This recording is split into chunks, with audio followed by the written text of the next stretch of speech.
கொடீஸ்வராய நமக. சித்தர்கள் திருவடி இணையதள ஆன்மீக வலைக்காட்சி மற்றும் சித்தர்கள் திருவடி சேவா அறக்கட்டளையின் சார்பாக உங்களை அன்போடு வரவேற்கிறேன். நான் உங்கள் சித்தர்கள் திருவடி சிவபாத சேகரன். வணக்கம். அதிசய சித்தர்கள் வரிசையில இன்னைக்கு நம்ம பார்க்க போறது கடுவெளி சித்தர். கடுவெளி சித்தர் அப்படின்னோடனே டக்குன்னு நமக்கு ஞாபகம் வருது ஒரு பாடல், நந்தவனத்தில் ஓராண்டி.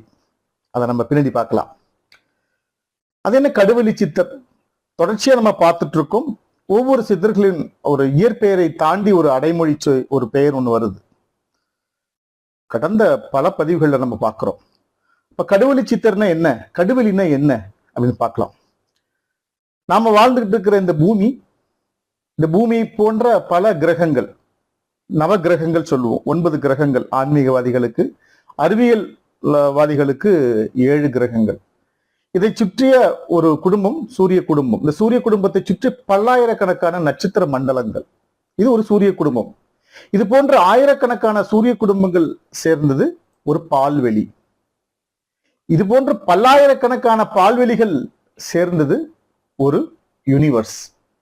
அந்த யூனிவர்ஸை தாண்டி லட்சக்கணக்கான யூனிவர்ஸ் எல்லாம் சேர்ந்தது ஒரு பிளாக் ஹோல்ஸ் அப்படின்னு நம்ம சொல்லுவோம். இப்படி இன்னும் ஆயிரக்கணக்கான பல்லாயிரக்கணக்கான பிளாக் ஹோல்ஸ் எல்லாம் இணைந்தது ஒரு பிரபஞ்சம். இந்த பிரபஞ்சம், அதுக்கு இன்னொரு பேரு தான் கடுவெளி, வெட்டவெளி, சுத்தவெளி, இப்படி நிறைய சொல்லிட்டு இருக்கோம். அது என்ன வெட்டவெளி, அது என்ன சுத்தவெளி?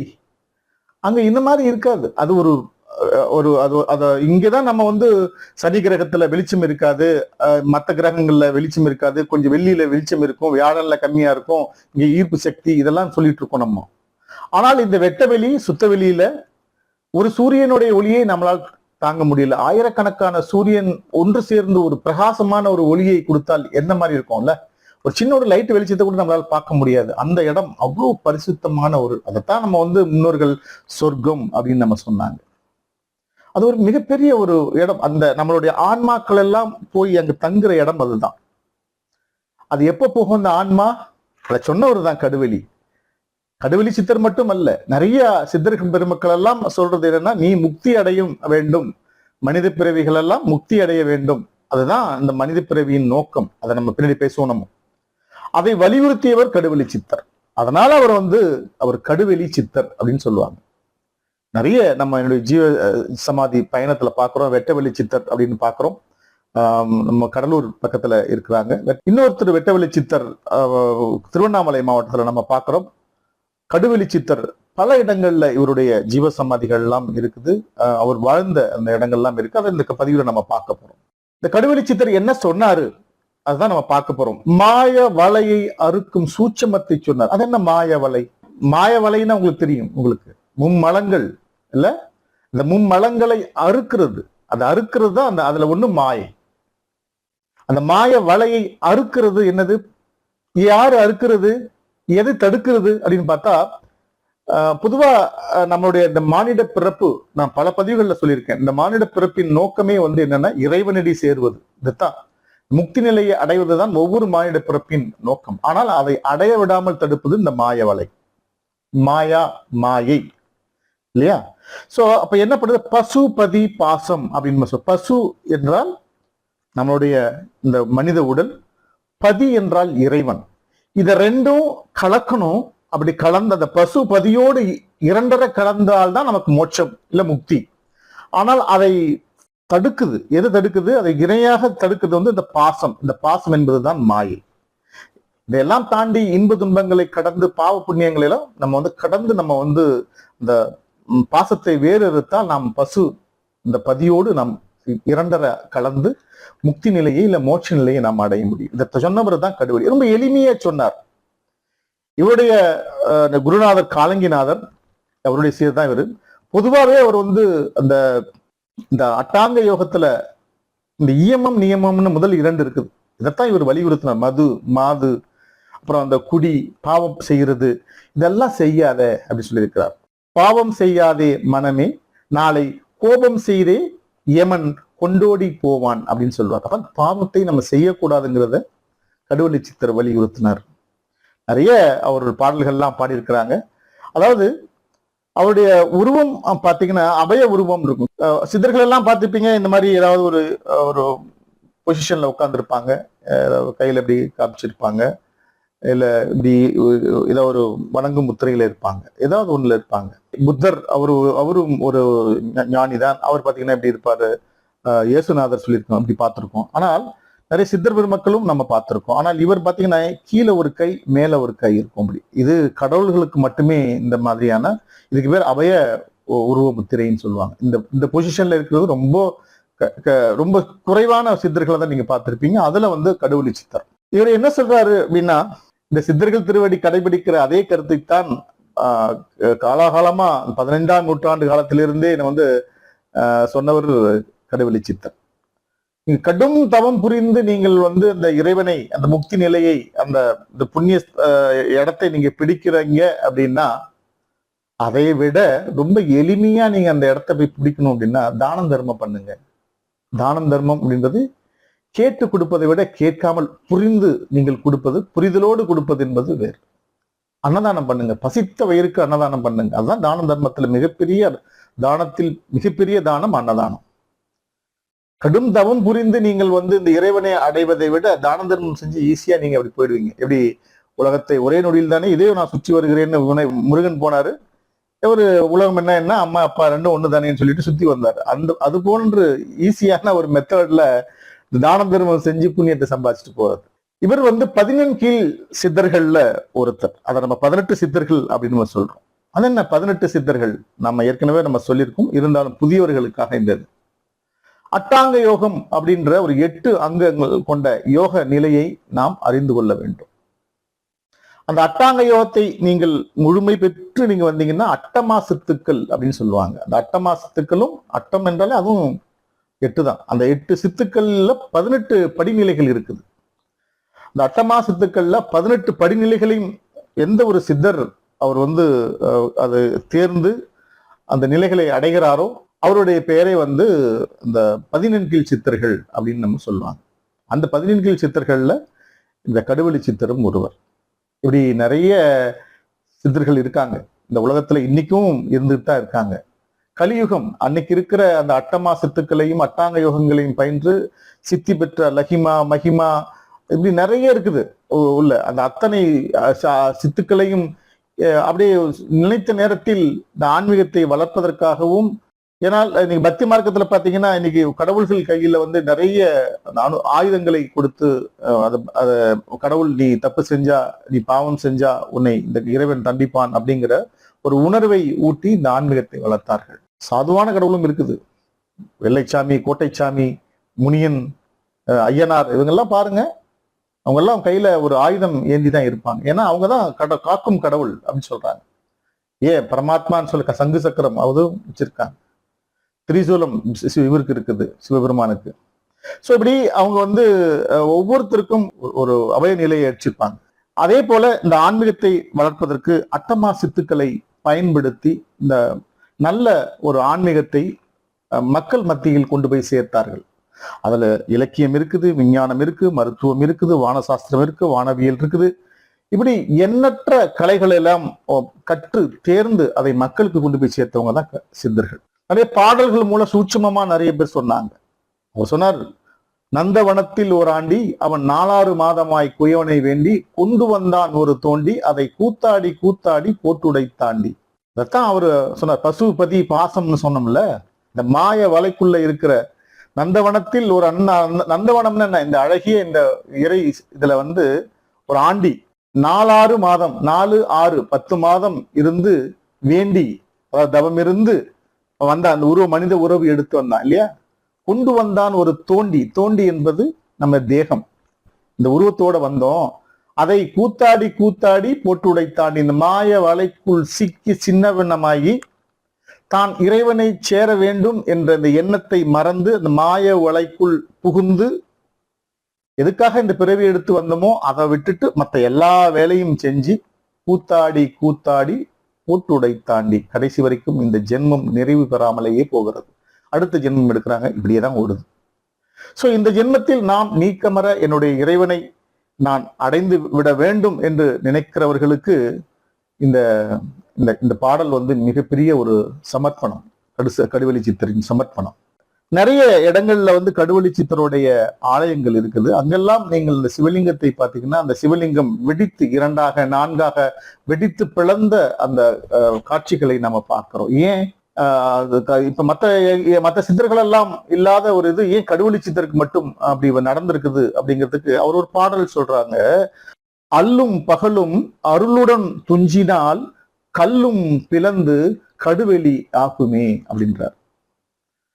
இரவு பகல் பாராமல் நம்ம வந்து இந்த மனம் எப்போதுமே லயித்து இறைவனை வேண்டி கொண்டிருந்தால் பெரிய கல்லா இருந்தாலும் அதிலிருந்து வெடித்து வந்து கடுவெளிக்கு செல்லுவதற்கு, அந்த கடுவெளினா சுத்தவெளி, வெட்டவெளி, பறவெளி இப்படி சொல்றோம் இல்லையா, அந்த வெளிகளுக்கு செல்ல, அதான் மோட்சத்திற்கு செல்ல அவங்க நமக்கு துணை புரிவாங்க அப்படிங்கிறது. அல்லும் பகலும் அருளுடன் துஞ்சினால் கல்லும் பிளந்து கடுவெளி ஆக்குமே அப்படின்னு சொல்லியிருக்காங்க திருமூலர். கடுவெளி சித்தருக்கான நிறைய பாடல்கள் கொடுத்து நம்மளெல்லாம் வந்து நிறைய வாழ்க்கையில ஆன்மீக பாதைக்கு செல்றதுக்கு வழிகாட்டின இந்த கடுவெளி சித்தருடைய வாழ்க்கை வரலாறு எங்கேயுமே தெளிவாக குறிப்பிடவில்லை. இன்னைக்கு போகர் பத்தி சொல்லுவோம், அவர் சீனாவிலிருந்து வந்தாரு, அவருக்கு பேர் வேற யாக்கோப்பு அப்படின்னு சொல்றோம். இங்க வந்து அவர் வந்து போகர் அப்படிங்கிற ஒரு இதுல மாறினாரு, முருகனுக்கு அவர் வந்து சேவை செஞ்சாரு, முருகன் அடிமையா மாறினாரு, இப்படி எல்லாம் நம்ம சொல்றோம் இல்லையா.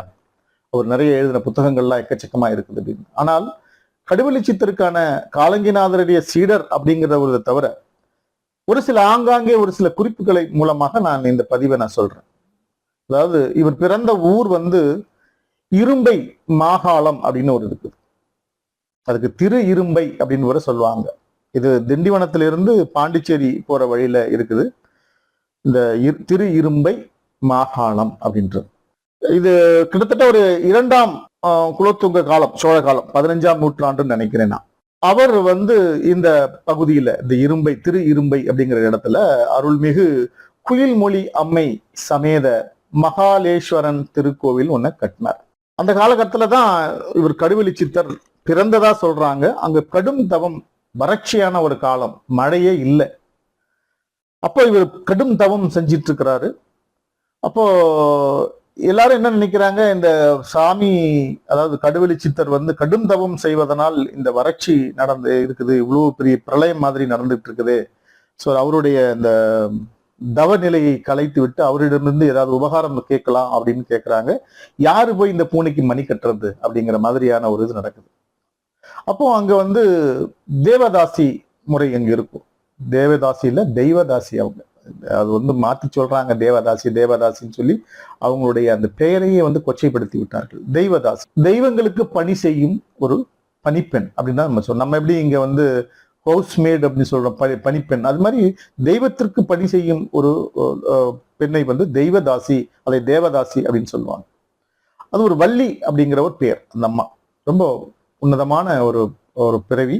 அப்போ 2ஆம் குலோத்துங்கன் வந்து என்ன சொல்றாருல, இந்த சித்தர் வந்து இப்படி தவம் இருக்கிறாரு, இவரை எனக்கு நம்பிக்கை இல்லை, இவர் உண்மையான சித்தரா இல்லையான்னு நான் சோதிக்கணும் அப்படின்னு சொல்லும் போதுதான் இந்த நிகழ்வு நடக்குது.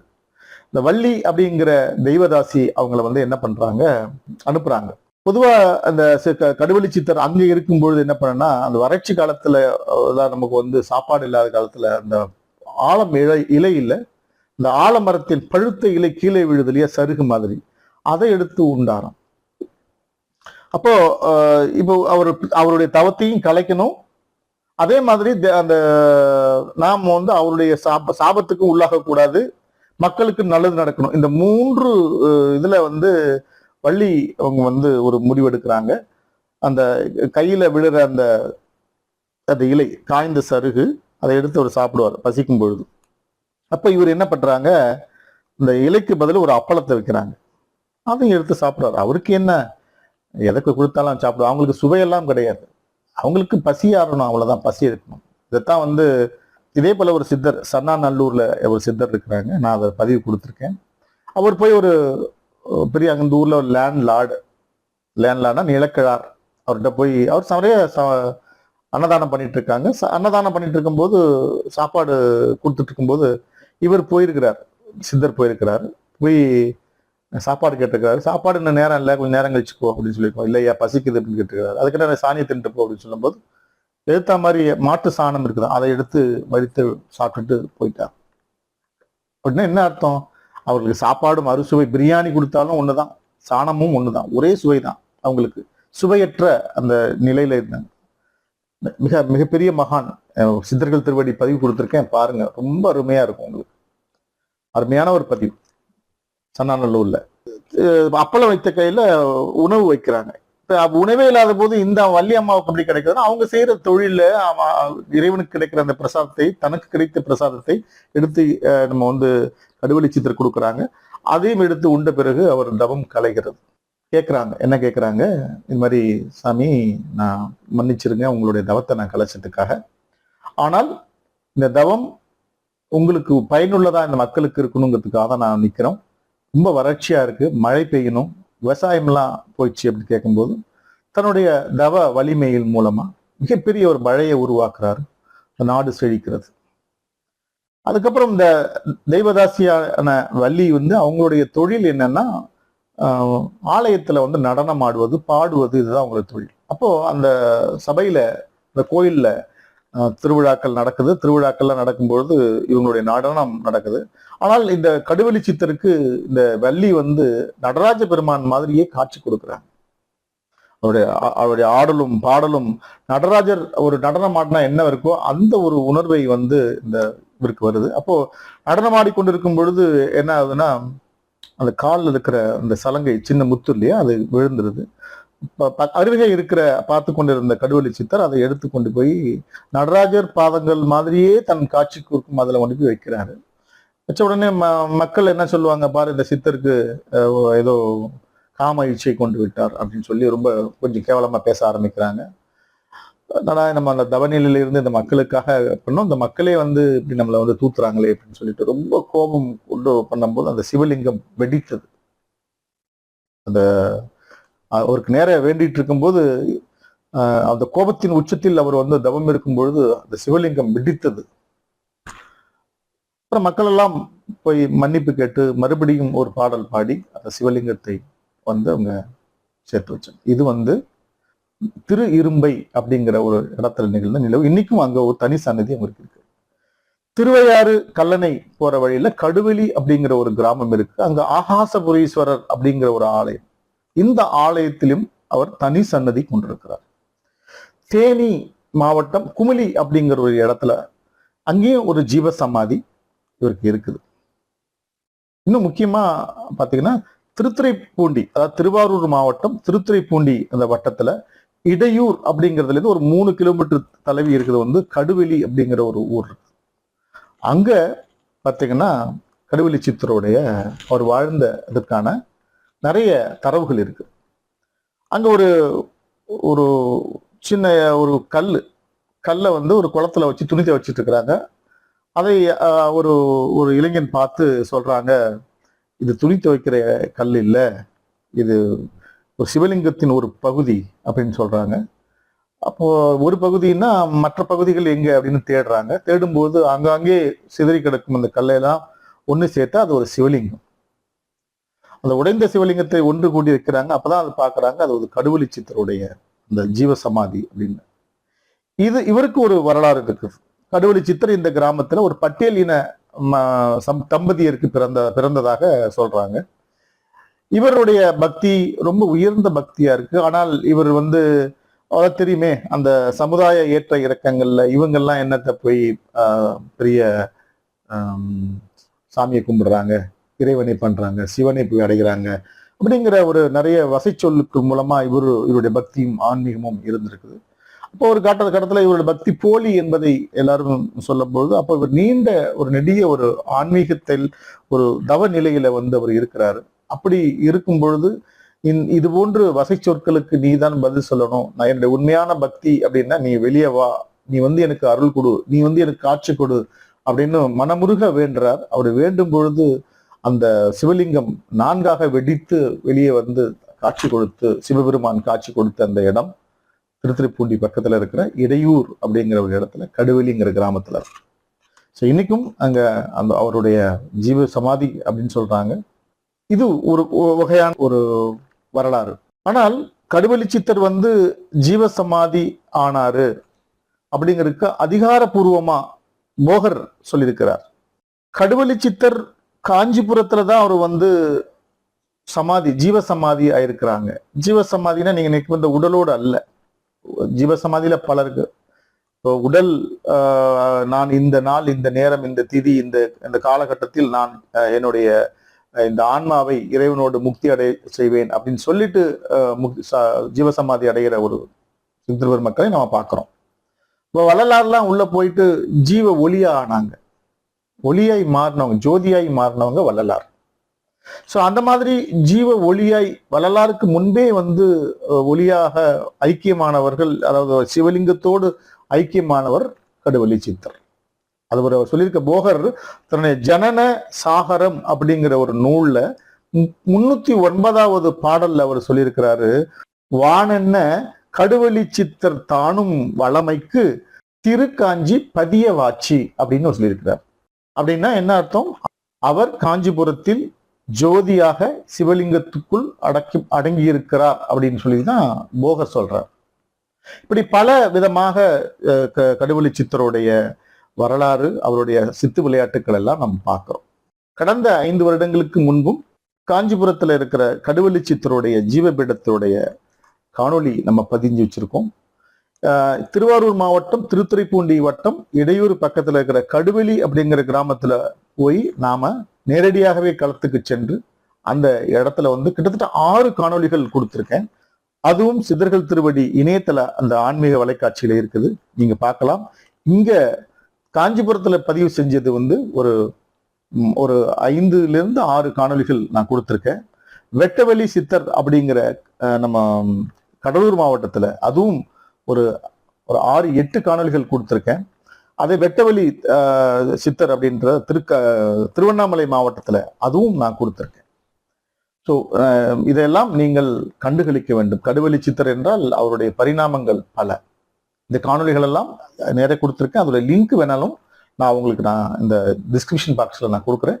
நீங்க அதனை கண்டுகளிக்க அன்போடு கேட்டுக்கொள்கிறோம்.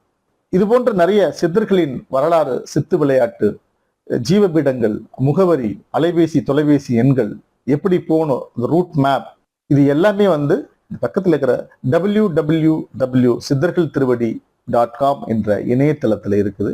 நீங்க போய் பார்க்கலாம். சித்தர்கள் திருவடி இணையதள ஆன்மீக வலைக்காட்சியை இதுவரைக்கும் நீங்க சப்ஸ்கிரைப் பண்ணலன்னா சப்ஸ்கிரைப் பண்ணுங்க. கூடவே ஒரு பெல் சிம்பிள் இருக்கும், அதை நீங்க பிரஸ் பண்ணுங்க. அப்பதான் நாங்க கொடுக்குற புதிய காணொலிகள்லாம் உங்களை வந்து சேரும். இந்த காணொலி உங்களுக்கு பிடிச்சிருக்குன்னா ஒரு தம்ப் இம்ப்ரெஷன் கொடுங்க. அதுதான் நீங்கள் எங்களுக்கு கொடுக்கும் மிகப்பெரிய ஒரு சன்மானம். உங்களுடைய மேலான கருத்துக்களை கமெண்ட் பாக்ஸ்ல பதிவு செய்யுங்க. மீண்டும் மற்றும் ஒரு இனிய காணொலியில் உங்களை சந்திக்கிறேன். அதுவரை உங்களிடமிருந்து விடைபெறுவது உங்கள் சித்தர்கள் திருவடி சிவபாத சேகரன். வணக்கம். தனது 5வது ஆண்டில் தொடர்ந்து இறை சேவையை தொடங்குகிறது. விலைக்கேற்ற கூட வழியில்லாத எண்ணற்ற சித்தர்களின் ஜீவபீடங்கள் மற்றும் திருக்கோவில்களுக்கு 1 மாதத்திற்கு தேவையான எண்ணெய் மற்றும் பூஜை பொருட்கள் வழங்கியும், சிதலமடைந்த தமிழக திருக்கோவில்கள் மற்றும் சித்தர் பீடங்களை திருப்பணி செய்து புதுப்பிக்க தேவையான செங்கல், மணல் மற்றும் சிமெண்ட் போன்ற கட்டுமான பொருட்களாகவோ அல்லது அதற்கு இணையான நிதியாகவோ வழங்கி வருகிறது. மேலும் சாலையோரங்களில் வாழும் ஆதரவற்றவர்கள், அனாதைகள், வாழ்வாதாரம் இழந்தவர்கள் மற்றும் ஏழை எளியோர்கள் சுமார் 200 பேர்களுக்கு ஒருவேளை அன்னதானத்தை சித்தர்கள் திருவடி சேவா அறக்கட்டளையின் சார்பில் தொடர்ந்து வழங்கி வருகிறோம். இந்த ஒருவேளை அன்னதானம் வரும் காலங்களில் நித்திய அன்னதானமாக வழங்கி மகிழ சித்தர்கள் திருவடி சேவா அறக்கட்டளை முன்னெடுத்து வருகிறது. சித்தர்களின் விருப்பம் போல நாம் பசித்தோருக்கு அன்னம் பாலிப்பது என்பது சித்தர்களுக்கு நாம் செய்யும் சேவையாகும். நீங்களும் உங்கள் அருகாமையில் இருக்கும் ஏழை எளியோருக்கு உங்களால் இயன்ற அளவு அன்னதானம் செய்யுங்கள். உங்களால் அன்னதானம் செய்வதற்கு போதிய நேரம் ஒதுக்க இயலவில்லை என்றால் சித்தர்கள் திருவடி சேவா அறக்கட்டளை உங்கள் சார்பாக அன்னதானம் செய்ய காத்திருக்கிறது. உங்கள் குழந்தைகளின் பிறந்த நாள், இல்லத்தாரின் பிறந்த நாள், திருமண நாள், பெற்றோர்களின் நினைவு நாட்கள் மற்றும் உங்கள் இல்ல குடும்ப விசேஷ நாட்களில் சித்தர்கள் திருவடி சேவா அறக்கட்டளையின் மூலம் அன்னதானம் செய்யுங்கள். தானத்தில் சிறந்தது அன்னதானம். அதனை உங்கள் வாழ்வில் செய்து உங்கள் கர்ம வினைகளிலிருந்து விடுபட்டு ஏழையின் சிரிப்பில் இறைவனை காணுங்கள். அன்னதானம், பூஜை பொருட்கள் தானம் மற்றும் ஆலய திருப்பணி செய்ய விரும்பினால் 8438238921 என்ற சித்தர்கள் திருவடி சேவா அறக்கட்டளையின் எண்ணிற்கு உங்கள் நன்கொடையை ஜிபே அல்லது பேடிஎம் மூலம் அனுப்பி வையுங்கள்.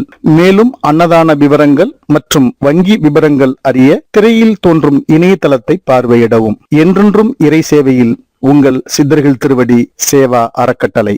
சித்தர்கள் திருவடி இணையதள ஆன்மீக வலைக்காட்சியை நீங்கள் இதுவரைக்கும் சப்ஸ்கிரைப் பண்ணலன்னா சப்ஸ்கிரைப் பண்ணுங்க. கூடவே ஒரு பெல் சிம்பிள் இருக்கும், அதையும் நீங்க பிரஸ் பண்ணுங்க. அப்போதுதான் நாங்கள் கொடுக்கும் புதிய காணொளிகள் உங்களை உடனுக்குடன் வந்து சேரும். இந்த காணொளி உங்களுக்கு பிடிச்சிருந்ததுன்னா ஒரு தம்ப் இம்ப்ரெஷன் ஒன்று இருக்கும், அதை நீங்க பிரஸ் பண்ணுங்க. உங்களுடைய மேலான கருத்துக்களை கமெண்ட் பாக்ஸ்ல நீங்க பதிவு செய்யுங்க. எண்ணற்ற சித்தர் பெருமக்களின் ஜீவபீட தரிசனம் மற்றும் வரலாறு புத்தகங்கள், அவங்க இருப்பிட முகவரி, அலைபேசி எண், தொலைபேசி எண், இப்படி அத்துணை விவரங்களும் www.சித்தர்கள்திருவடி.com என்ற இணையதளத்தில் இருக்கிறது. அதை நீங்கள் இலவசமாக பதிவிறக்கம் செய்து கொள்ளலாம். மீண்டும் மற்றும் ஒரு இனிய காணொளியில் உங்களை சந்திக்கிறேன். அதுவரை உங்களிடமிருந்து விடைபெறுவது உங்கள் சித்தர்கள் திருவடி சிவபாத சேகரன். வணக்கம்.